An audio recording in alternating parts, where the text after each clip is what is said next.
ನೀವು ಭ್ರಷ್ಟಾಚಾರದ ವಿರುದ್ಧ ನಿಲುವು ತೆಗೆದುಕೊಳ್ಳದಿದ್ದರೆ ನೀವು ಅದನ್ನು ಮೌನವಾಗಿ ಬೆಂಬಲಿಸುತ್ತೀರಿ. ನಾನು ಪುರಾಣಗಳ ಮೇಲೆ ಬದುಕಲಾರೆ. ಹೇಗಾದರೂ ವಿಜ್ಞಾನವು ನನಗೆ ಹೆಚ್ಚು ಸುಲಭವಾಗಿ ಮನವರಿಕೆ ಮಾಡುತ್ತದೆ.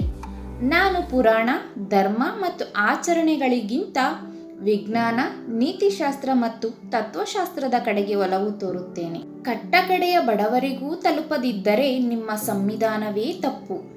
ರಾಜಕೀಯಕ್ಕೆ ಬಂದರೆ ಮುಳ್ಳಿನ ಕಿರೀಟ ತೊಡಿಸಿದಂತೆ.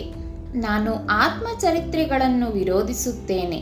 ಮುಖ್ಯವಾಗಿ ಹೆಚ್ಚಿನ ಆತ್ಮಚರಿತ್ರೆಗಳು ಸುಳ್ಳು. ಸಂತೋಷವು ಬಹುಶಃ ನೋವು ರಹಿತತೆಯಾಗಿದೆ. ಒಬ್ಬ ವ್ಯಕ್ತಿಯು ಅಪರೂಪವಾಗಿ ಮೆಚ್ಚುವ ಸ್ಥಿತಿ. ಸಂತೋಷ ಹಾಗಾದರೆ ಒಂದು ದೊಡ್ಡ ಪ್ರತಿಭೆಯಂತೆ.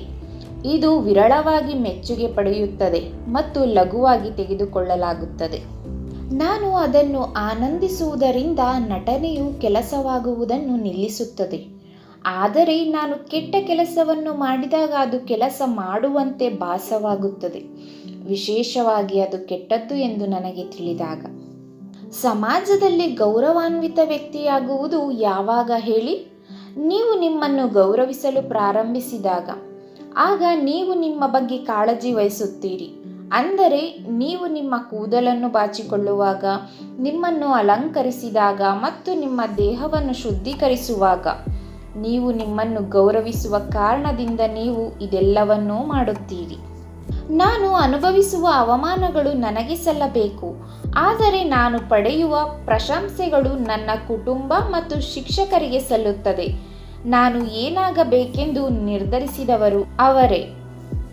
ರಾಜಕೀಯ ಪಕ್ಷವು ಒಂದು ಸಿದ್ಧಾಂತಕ್ಕೆ ಸಂಬಂಧಿಸಿದೆ ಮತ್ತು ರಾಜಕೀಯದಲ್ಲಿ ನನ್ನ ಗುರಿಗಳು ಯಾವುದೇ ರಾಜಕೀಯ ಪಕ್ಷದ ಸಿದ್ಧಾಂತಕ್ಕೆ ಹೊಂದಿಕೆಯಾಗುವುದಿಲ್ಲ ಎಂದು ನಾನು ಭಾವಿಸುತ್ತೇನೆ. ಕಲಿಯಲು ಬಹಳಷ್ಟು ಇದೆ ಮತ್ತು ನಾನು ಯಾವಾಗಲೂ ಅತೃಪ್ತನಾಗಿರುತ್ತೇನೆ. ನಾನು ಸಂತೋಷವಾಗಿದ್ದೇನೆ, ಆದರೆ ತೃಪ್ತಿ ಇಲ್ಲ.